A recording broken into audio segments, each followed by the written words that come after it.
Hello and welcome back to the Unmastered Podcast with myself, Jarvis. And me, Darry. How are we? How are we? This is the podcast where we're serious about music, but we're not serious about ourselves. Two mugs listening along, reviewing music and song, and other stuff. Sláinte! Welcome back to the Unmastered Podcast. In this episode, we're going to be discussing emotions around music. It's very tailored towards why you feel so close to artists and music, also why sad music comforts us, and everything else in between. So we're going to kick into it straight away, and I have a prompt and a question for Jarvis. Mm-hmm. And it is tailored about that sadness, comfort and sadness scenario. Okay. And why does music... You said that so well. I know, yeah. Why does sad music really comfort us, to be fair? Because I actually don't know. Mm-hmm. I always said to you, like, some forms of music, like Swans, or like even A Crow Looked at Me. Oh, yeah. Like, a lot of that music doesn't seem to sit with me as well as you. Okay. And I think you revel in the sadness. Yeah. Whereas I really kind of like, it brings back kind of feelings where I'm like, So what is it? I think it's a strange one, isn't it? Because it's especially with A Crow Looked at Me. Yeah. Right. Okay. Because that's a very specific case. Because the first thing that comes to my mind is relatability. Yeah. Right. Okay. Because if you're inclined towards negative emotion or depression or whatever, then you can get a lot of comfort from artists like Elliott Smith, for example, or Radiohead, for example. I know I've said them like 700 million times, but yeah, like they're them, good for examples, example. though. Good example. Yeah. And you can kind of relate to the artist, and it's almost like, do you know, sometimes when you sat down with a friend and you've had a few drinks and they're going through a bad time, maybe they've split up with their girlfriend, or they've lost their job or something, and you're almost like the comforter in that situation, you know. Yeah. But you don't speak to them like, oh yeah, that's great, man. Turn the other cheek. You relate to them, you know what I mean? You say things like, oh, I remember when I had that Issues as well. like that, yeah. I remember when that happened to me when blah blah blah. Oh, I lost my job too. It's blah, blah, blah. You know what I mean? Like, and you try and relate to them. And I feel like artists that are making that kind of music are portraying that same friend in a pub. Really, they are giving that kind of vibe, you know. But Is it like shared experiences then? Yeah, I'd say sense. so. Yeah, definitely. And like I said, with A Crow Looked at Me, it's a strange case, isn't it? Because I've never lived through a case like that, where, you know, someone I loved, who I was very dear to and close to, unfortunately passed away, and due to the circumstances as well, cancer, such a terrible way to obviously die. You know, I've never actually lived through that, but when you listen to him and he's telling you about his experience and the music fits so well with what he's trying to portray, even though you may not have lived through that exact experience, there are things that you can gather from that and relate to it. And so in a way, even though it is negative and it's emotional and it's sad, you get something from it. I'm not sure, like, in any sense, like, obviously my mind goes somewhere else, and it's like, I understand and I can feel it. Like, if you watch a compassionate video of someone, or like, what catches me off guard, and this is a funny one, is like families leaving their dogs last days, and the dog's about to be put down because it's old, or it's exactly like that, cancer or something like that. I break down. Like, it makes me cry every time. Yeah, of course, yeah. But and I never think of it like that. I think I'm more simple-minded than that, where I don't get involved with other people's scenarios. Like, I'm listening to music, sometimes I don't find it as emotive as a lot of other people would. Tone of voice and certain aspects of the album, like maybe even instrumentals and stuff like that, nearly catch me more than lyrically it would.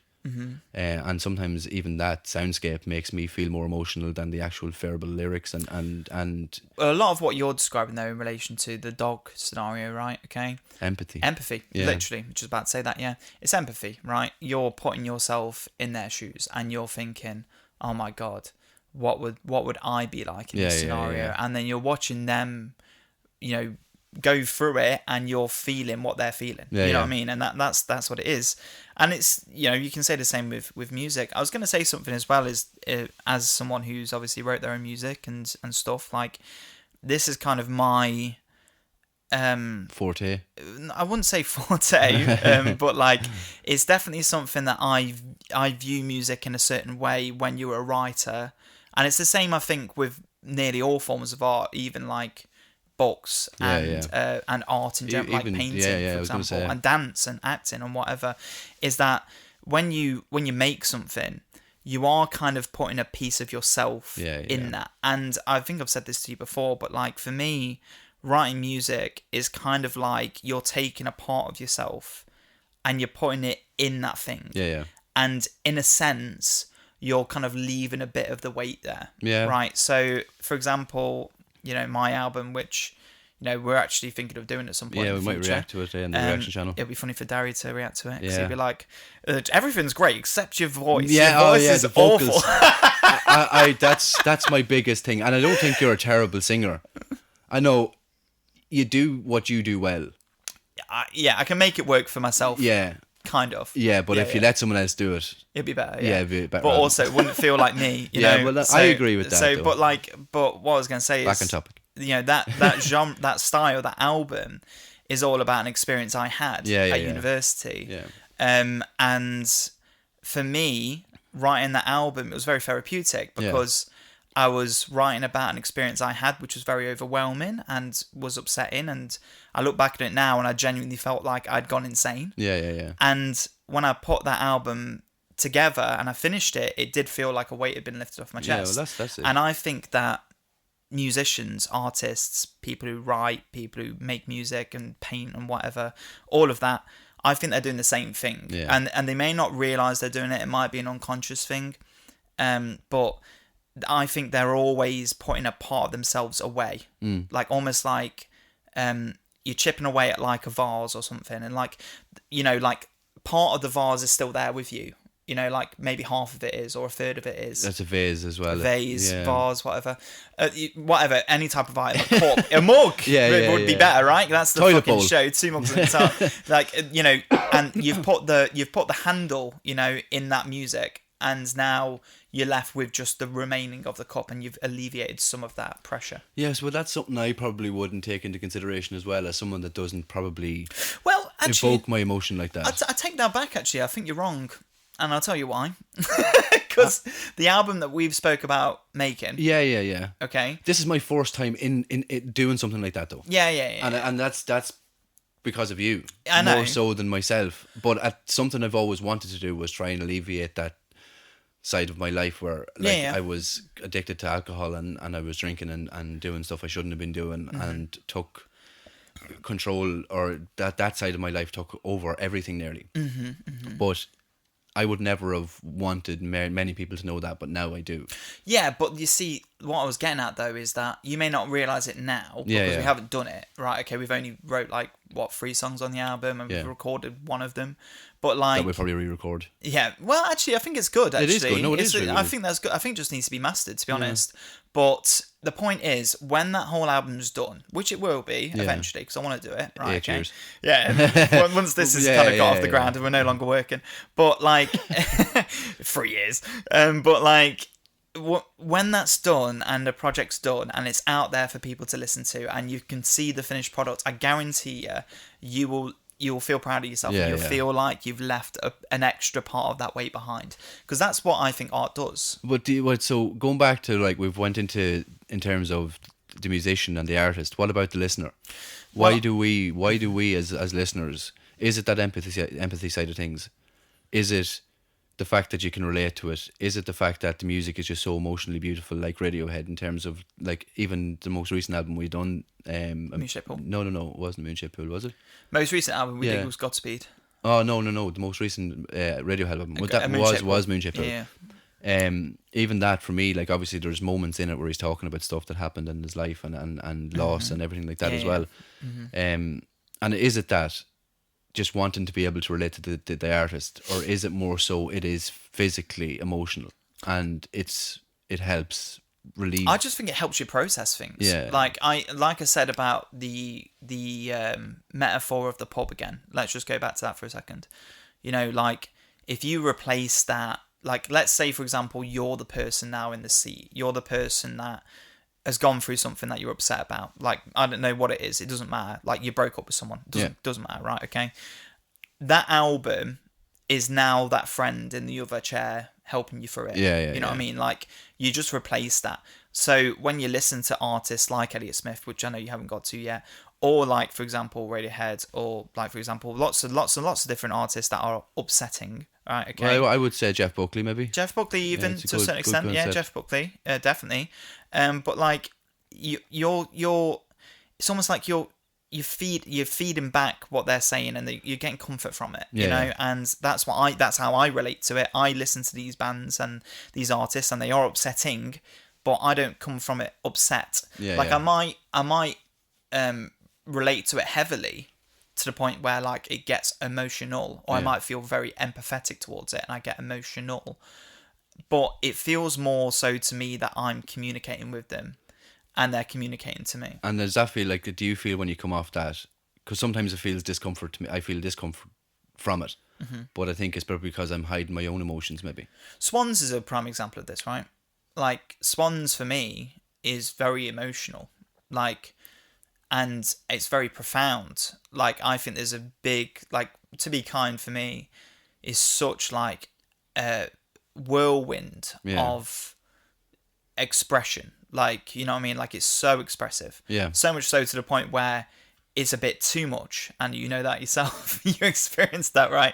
But it is a bit too much, and it's very intense. Yeah. But I think that you can't find many other albums, for me personally, where like you're just hearing a man just get everything off his chest, you know, everything that's like he feels is wrong about him, or maybe evil, or even like, you know, I've talked about Carl Jung before, but I really like Carl Jung, you know, like the expression of the shadow, like this part of you that like is repressed, you know what I mean? And like he's channeling that, you know, and you can relate to it in a lot of ways because we're all like that. You may not realize it, and maybe that's what makes you feel uncomfortable because you don't want to acknowledge that. That's exactly that, but that's exactly what I was thinking there is a lack of understanding myself a little bit and not wanting to bring out the emotions that are inside me and let them all loose, because that scares me. And the reason I'm on anxiety tablets for it as well is because I didn't know how to control that emotion.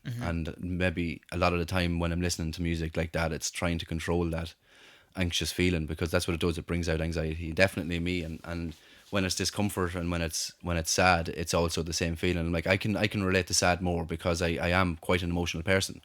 But when I'm listening to sad music, I find like I go to the instrumental more so than the lyrics nearly, because I love the sound of, we'll say, like a flute, or like if you're listening to an Irish trad song, I'm not sure if many people watching this have, it's so instrumentally, like the instrumentals as well as the lyrics, but the instrumentals for me particularly are what the emotion comes from. I read a book recently. I'm a bit of a book nerd at the moment. I've gone a bit crazy on reading books. And it's just something you said there which reminded me of it.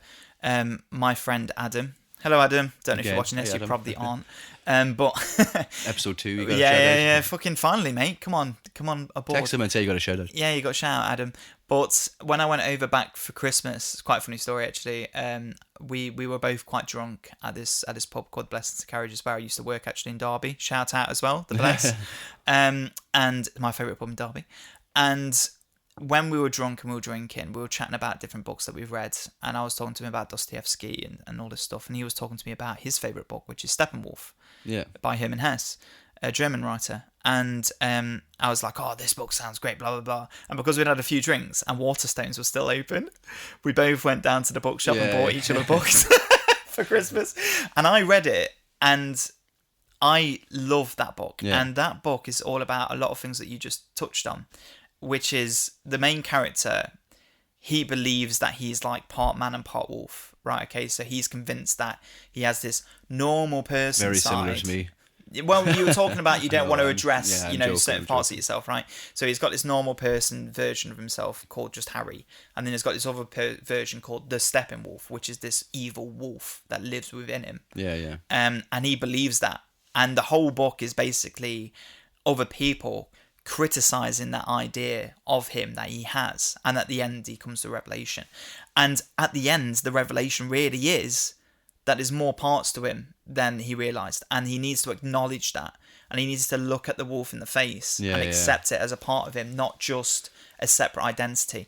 And that is kind of what Swan's message is at the end of the day. You know what I mean? Like it's about knowing, like I came up to this conclusion while we were doing the reaction where I was like, oh, maybe it's about to be kind because he's trying to be kind. And I was like, oh shit, that's what it is. Like, he's expressing all of these things inside of him about him being this dark man, you know, about how, you know, all these evil things about how we just fuck and we just sleep and we don't do all this, you know, like he's expressing all these things that are so human, right?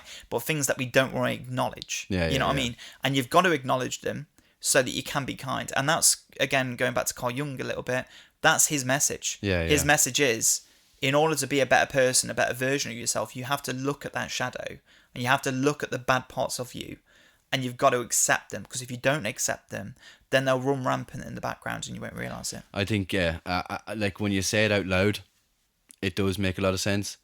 Covering up the I went weird there, sorry guys. No, but again, it makes total sense when you listen to it and you look at yourself and you reflect on everything. Like, I'm 30 years of age now, and I mean, struggled a lot in my youth, and a lot of people relate to that, I'm sure, and including yourself. But it's how you come out of it and how I came out of it. I use alcohol to kind of help on the surface level, but it wasn't helping internally, especially in your own head. And then giving up that, if I hadn't have given up drinking, we wouldn't be doing this now. And it was, I suppose, I swapped this for the pub. Essentially, which is, what a great swap. It is a fantastic swap. I mean, it could be, we could be doing this in the pub, which would have been a lot of fun also, but get the Jaeger bombs in.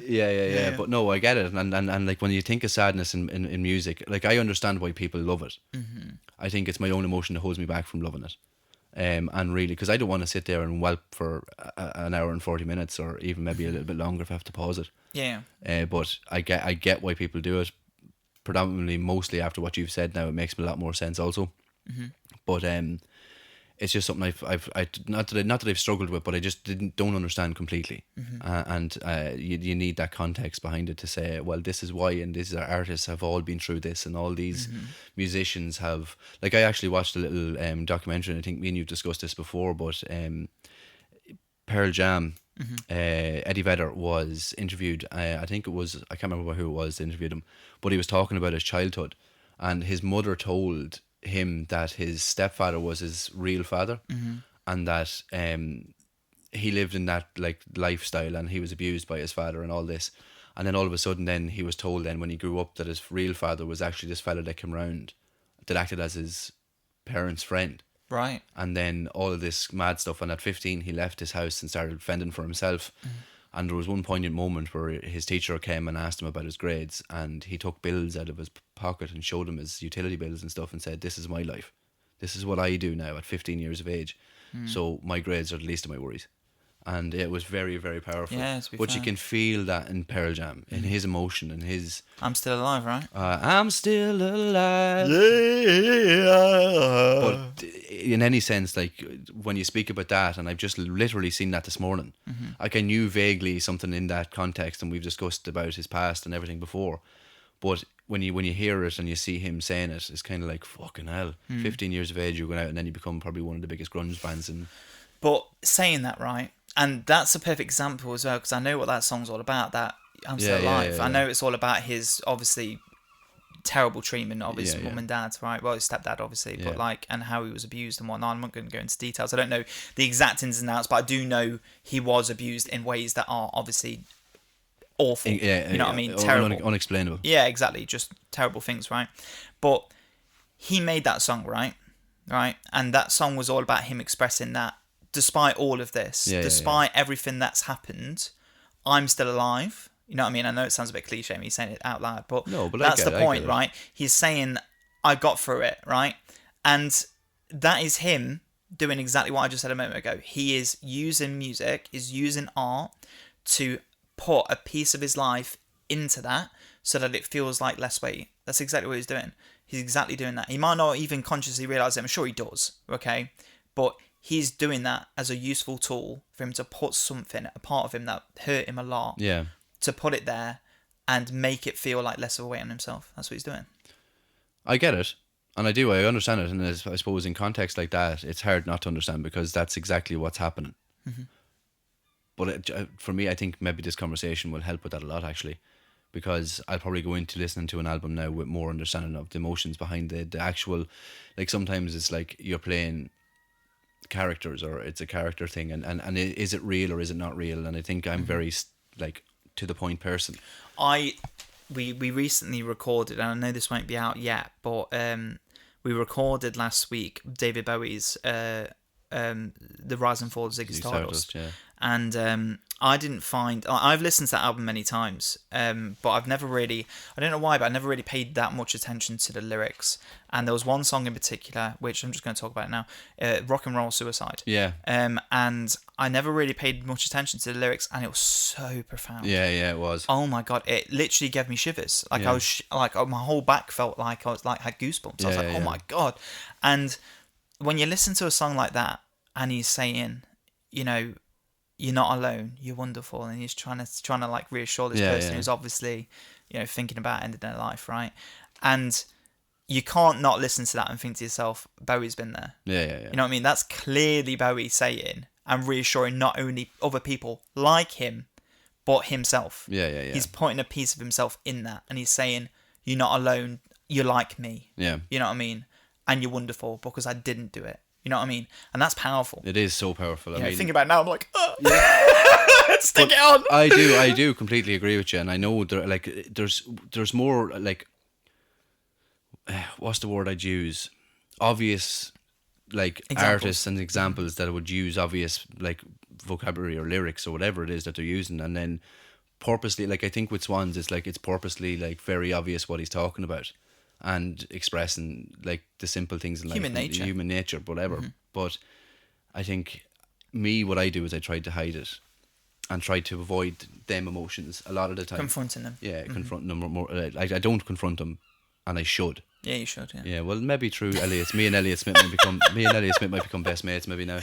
Yeah. I want to kick you with another question. And it's kind of again around emotion a little bit. Mm-hmm. Before I do that, why do you think sad music comforts us? Because it's like it's well and good me and you saying it.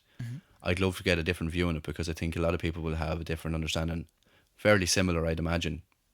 Are you the same as me? Yeah. Let us know in the comment section. Let us know. I wanted to bring this one up for you. And again, I relate this to TV shows a lot as well. But why do we defend the artists like they're our friend? There's so many since we started doing this, recording podcasts on YouTube and doing reactions, so many people have different opinions on what's unbelievable and how to defend something. Some people bring in different emotions in terms of like depending on the genre. So why do you think that is, and why do you feel like people use it as like a scapegoat to have like nearly a friendship instead of having? And you've brought it up already actually when you're talking about like sitting there beside the album and the album's your friend and it holds on to you. So why is that? Well, I think personally, I think it's a bit of a detriment, right? And what I mean by that is that I feel like I have this sentimentality, like this way of viewing music, which is like respect the art, not the artist. Yeah. You know, obviously you can respect the artist as well if they're amazing, but you know what I mean? Like, to me, art and artists sometimes are abstracted away from each other. Like, I don't necessarily have to like John Lennon to like the Beatles. You know what I mean? Like, I don't think John Lennon's a particularly nice person. You know what I mean? Like, I feel like he obviously is quite nice, but he did a lot of things that were dodgy in his life. So if he's a good person, I don't think so. But we'll get into that in the Beatles reactions. Yeah, but did he make great music? Absolutely, he absolutely did. And so I kind of view music that way. I feel like sometimes people have a hard time with detaching their personality from things they like, right? So sometimes they will listen to I don't know. Like, well, can I point out just first before you get into that, because I would have been, so this here relates to me more so than I think sad music comforting us, because when I was younger, and we've talked about it already, the music I listened to was based around my personality. And I think when you're listening to the likes of Green Day or you're listening to the likes of Nirvana, them artists and how emotional they are and kind of what they go through, I think is more reason for me to be connected to the artist than the fact that they ought the song sad. Like, I built my personality around a genre because I felt like that's what how I fitted in. And when I think about things in my head, and you think back to when punk was like the forefront of what I was listening to and the main music style I wanted to be in, that became, then people became my friends then, like people that were like-minded. Obviously you've got this feeling of like when that music hits your ear and then you listen to it, it becomes part of your personality, and you fall into that trap of, well, I wouldn't say a trap, that's probably a harsh word to use, but that, No, I'd agree. that category Yeah. of that category of like you use it to base your personality around, and all of a sudden then that's your whole lifestyle, and it's anarchy, or it's like whatever side of you choose to go for is love and peace and whatever side of things you look at. Yeah. But with me, I think that's on my basis, that's the way I look at it, but I'm assuming and I'm sure you will have a different view. Yeah, like I think there's Yeah. I think you should I think maybe you should, there's something you said there that I disagree with, right? Okay. And I think it's defining your personality over music. I don't think that's a right thing to do. You're that young though. Yeah, I mean, maybe, but I don't it's standard. think, again, I don't think I did that though. Yeah, like yeah. I personally, I don't think I did. You're very different though, aren't you? Yeah, I'm weird, I suppose. Yeah, but like I don't want to kind of stray this conversation too much into what we spoke about last week, because it would just sound like we're recapping exactly the same thing. But what I will say just very quickly is that, just like I said last week, I never really fit in with my friend group. You know what I mean? Like in terms of what we listened to. You were friends, but you weren't similar. We were friends, but in terms of what we listened to, I was a complete misdemeanor. Like misdemeanor, I don't know if I used that right. I didn't fit in. You were the minority. Yeah. I was the outlier, is what I was trying to say. So they all dressed like Grebs, and they were Grebs. You know what I mean? Like they listened to Slipknot, they listened to Megadeth. Will you explain what a Greb is for the... someone who likes heavy metal music and rock music, right? And they'll dress to that style, wear AC/DC, wear checkered tops, wear Converse, you know what I mean? And I wore the same things. I wore Converse, for example, and I didn't wear band shirts. Checkered shirt, you know. You're a Greb. I'm a Greb, I always knew it. And I had long hair, you know, but the music that I listened to, you know, wasn't as heavy as theirs, you know what I mean? Like, and they always took the piss at me for it, because they didn't think I fit in, but I did, like, because I'm just such a cool guy. But the thing is, with like defining your personality around music, I don't think that's what people should do. I think people should maybe compartmentalize, decompartmentalize, I don't know what, where basically you're multifaceted, right? Everyone's multifaceted. Like, music should be a part of your personality.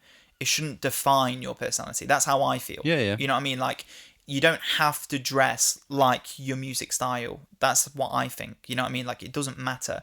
And also, I feel like if you do that too hard, if you lean on it too much, you run the risk of like pigeonholing yourself to the point where you're now defined by this genre. You're now defined by this style. You have a mohawk for 15 years. You are a punker. You know what I mean? Like, and then if you end up turning around and saying, "Oh, I like this actually," and it's not punk, people are going to look at you and be like, "What do you mean?" Yeah. Like, you are a punker. You know what I mean? Like, it's like a punker. I feel like such a fucking unk. Right now. You feel like a noob. But like, you know what I mean? Like, I don't like it when people do that. Like, you shouldn't define your whole personality around a genre. I think growing up though, like, I understand where you're coming from. It's the proclivity for people to want to fit into a group. Right? But that's what I think as well. That's what the conversation is really necessarily about. Like, is why do people defend artists like they're their friends? Mm-hmm. That's probably the main reason, because you fit in with that certain aspect of what that music entails and what it tries to convey as a message. And I think with me, when punk music was a thing, it was like, and you know me and my music style, and I'm not sure if anybody else has kind of a hold on it yet, but like, upbeat music has always been my style. And I look at that, like, ska music is quite upbeat, and I would love ska music. No. It's punk music. If you're looking at indie rock music, if you're looking at grunge music, not obviously, that's probably where it dips the most in my genre, in my listening style, I suppose.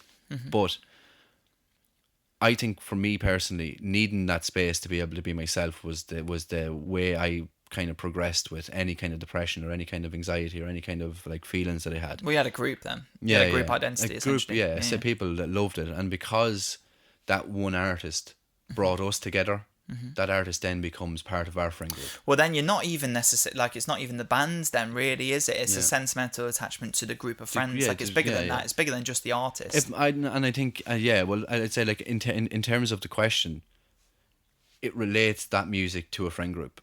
Yeah, it's and like, that's what people probably see it as. It's more like emotional, like entanglement, you know what I mean, with like your peers rather than the actual artist itself. So when someone disses that artist, rather than you going, oh no, Blink-182, it's more like you flash back into the past when you were like 14 with your friends on the skate park, you know what I mean, doing all your things, having a laugh, listening to Blink-182, and then it comes back to the present and you're hang on a second, I have fond memories of that band, I have connections that I've made with people through that band. That's more what you're upset about, not necessarily the band itself. You know? But I do think like when you're that young and you're that naive, like I would have looked at like, but I'd say Blink-182, I know I bring this up on every fucking episode, but like they felt like a friend group when you had nothing else. And that's always what it felt like to me. Like you're listening to any song, any album, and you're sitting there with your best friend, and I suppose like you're sitting listening to it on a computer when back in the day when we didn't have any fucking speakers or anything, and you're really enjoying what you're listening to, but also you've got that subconsciously, like you're like, oh, I love these guys, I love what they're doing, I love what they do, and like you subconsciously want to be friends with them. I've always been like, and again, maybe I'm weird for this, but like, I've always just been super interested in friends groups to like, and I suppose this is a prime example of it, but like to always discover new things with them rather than sit what I already know. Like a friend of mine, Jack, we spoke about this before as well. He had the same album in his car for like 2 years, and it was 1975's debut. And it's probably the reason why I hate 1975 so much, because every time he picked me up, it would always be on, and it was on for at least a year, maybe not 2 years, maybe I'm pushing it, but it was on for a year, and he just listened to it non-stop over and over and over again. Smells like chocolate over and over and over and over again, and it was just like, mate, just please put something different on. And it wasn't because, like, for me, I'm just always so interested to see what's new. You know what I mean? Like, in a way, this podcast and this reaction show has kind of annoyed me a little bit because new bands have come out and new artists. Like, I know, for example, there's a new Big Thief album. And I've been killing myself wanting to listen to it. I want to listen to it so hard, but I'm like, I don't want to ruin a potential really video great reaction in the future if I listen to it first, because I want it to be both of us. You know what I mean? Well, when did that come out?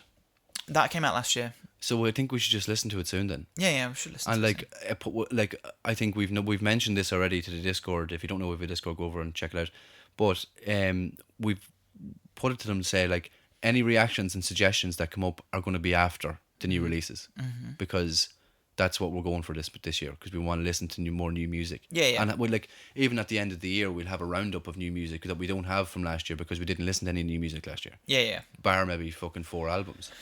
So I think for our own benefit, we'll have more content in terms of being able to review 40 albums that are released, and also use them as like what was the best album of 2026, which we didn't get to do this year because we didn't get that opportunity. Oh, it was Quidaka, we already know. Oh yeah, but like I mean, we don't have a top 20 list. Yeah, like, I know. Because we listened to 3 brand new albums from that year. We did, yeah. And again, like I mean, we could go back and we can go and listen and do reactions to the albums that came out last year, this year.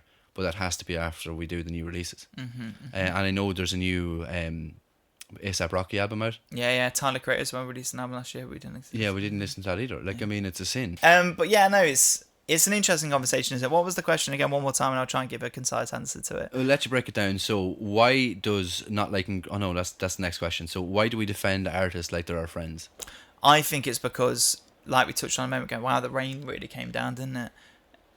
Oh wow, I didn't know. Yeah, it really came down. Yeah, I think personally it's because most people have emotional connections with those albums that don't necessarily relate as such to the music. Yeah. But more so to memories, what that album gave you. Yeah, and that might be core memories. Yeah. It might be a friends group. It might be growing up. It might be a certain experience that you had when you found that album. Something about that album that you want to defend it is probably tied closely to something that happened in your life, not necessarily the album itself. That's what I would say. And that's fair enough. And I mean, when it comes to that, and I'm thinking about like classics that people defend quite often, and that's just going to revert into the next question. It's like, why does not liking great music feel like failure? And I'm not going to let you speak on this just yet, because we both have our opinions on it, and we both agree actually on this one for a change.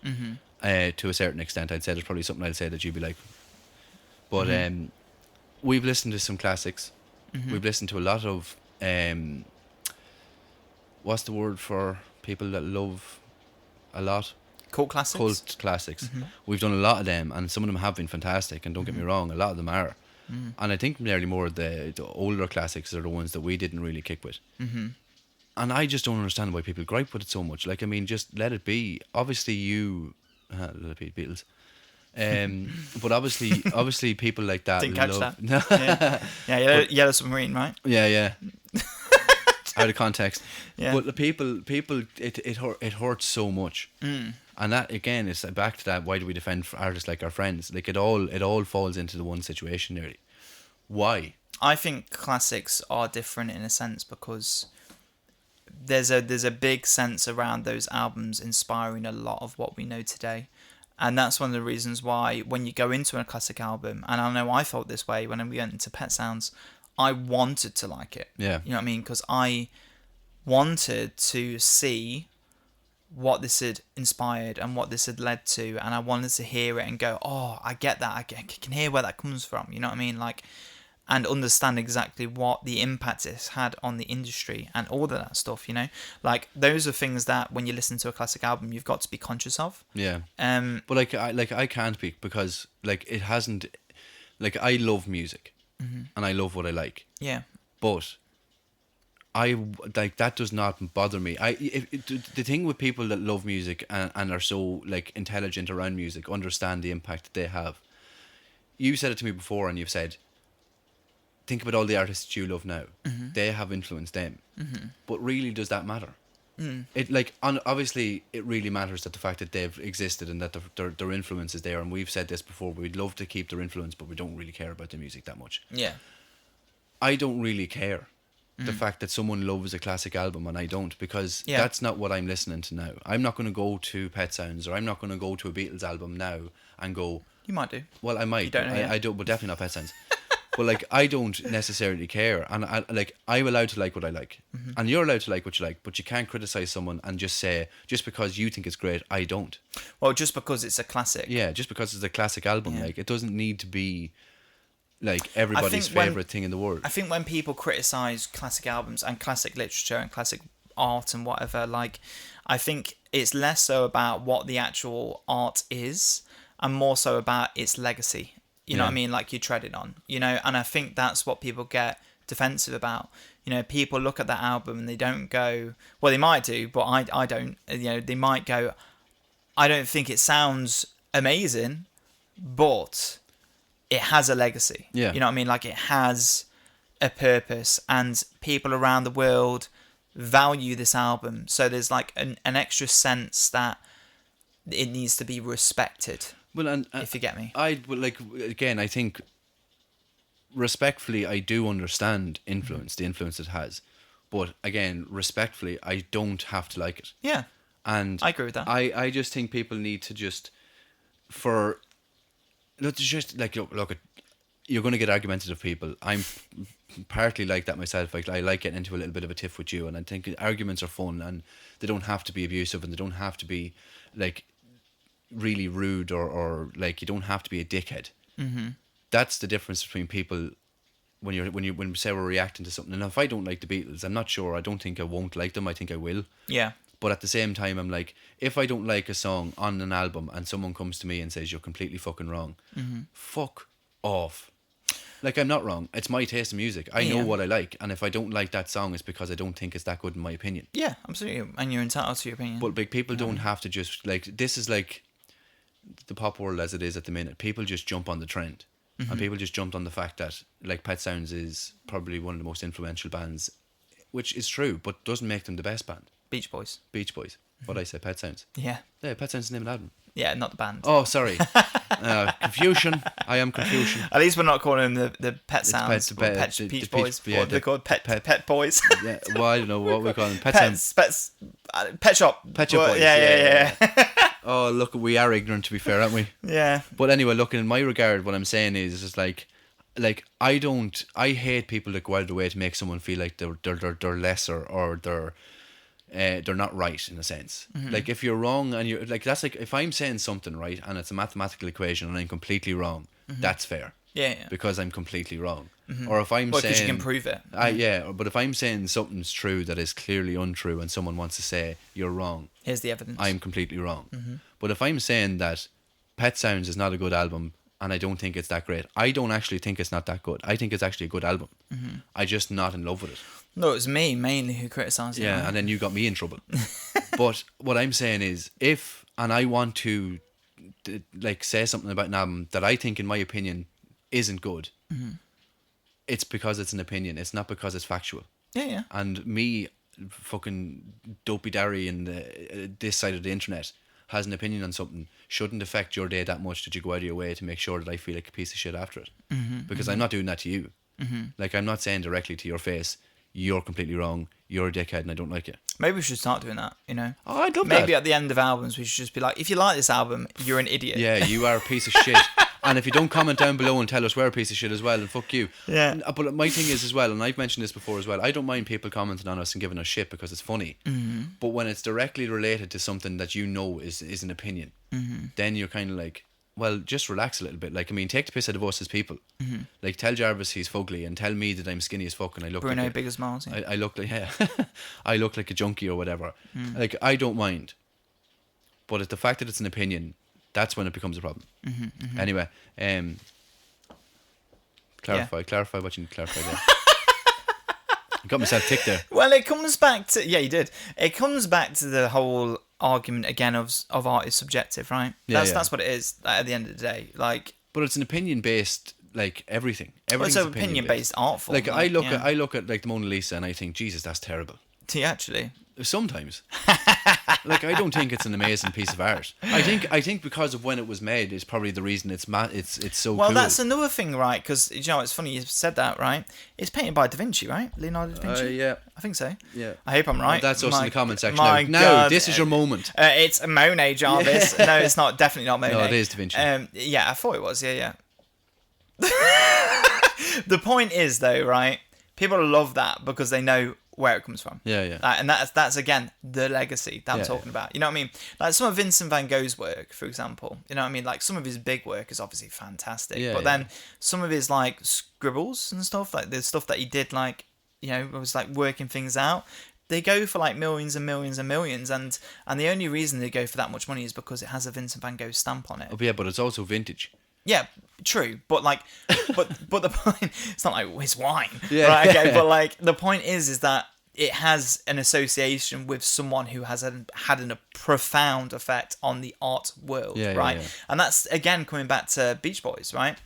People look at that music and they go, "This has had a profound effect on the music industry." You know what I mean? There's a reason why people love this album, and for that reason they go in automatically with a bias saying, I have to love this. We're the type of people, right? Okay, We're open-minded. We're the type of people who go into an album and we go, am I gonna like it? It's got a massive legacy, doesn't matter.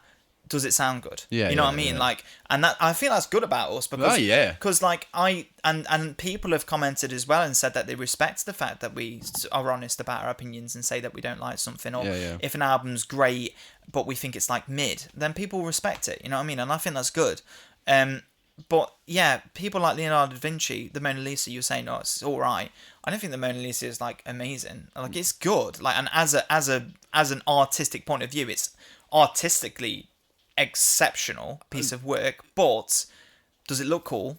I want to talk. Come on, hurry up. Sorry, but does it look cool? Not really. Yeah. But it's the fact that it's Da Vinci. Yeah, and I like. I'm gonna Google that now because I don't want to look like a fucking idiot. Yeah, well, you've said it enough times. I'm keeping it in anyway, regardless. If you want to talking. Well, I can correct myself now. If I'm pretty sure it's Da Vinci. Fucking hell, you speak now. But like I look at it as a time thing, like moments in time where. Like, back when... Like, I don't think Da Vinci's that long ago. Or Van Gogh's definitely not that long ago, anyway. It was Leonardo da Vinci. Thank fuck. 1503. 1503. Well, that's a long time ago. 500 years I think we've come to the point now where we're actually... I think we'll finish up here. Before we do any more damage. But look, at like, the conversations we had, let us know in the comments. And don't... Say why, in your opinion, do you feel these moments or emotions are connected to music and friendship and classics and stuff like that? Just let us know in the comment section and give us an idea of what your opinions are. And if you disagree with us, do it in a nice manner. Unless you want to give Jarvis abuse, then I'm happy out. I'm fine. I don't care about abuse. I've got thick skin. Blubber. Right. I'm like a seal. Thanks for tuning in today. We'll be back again next Wednesday. Keep your eyes peeled. And yeah, thanks a million. And like, subscribe, and follow. Yeah. Cheers, guys. Bye. Bye. Sláinte.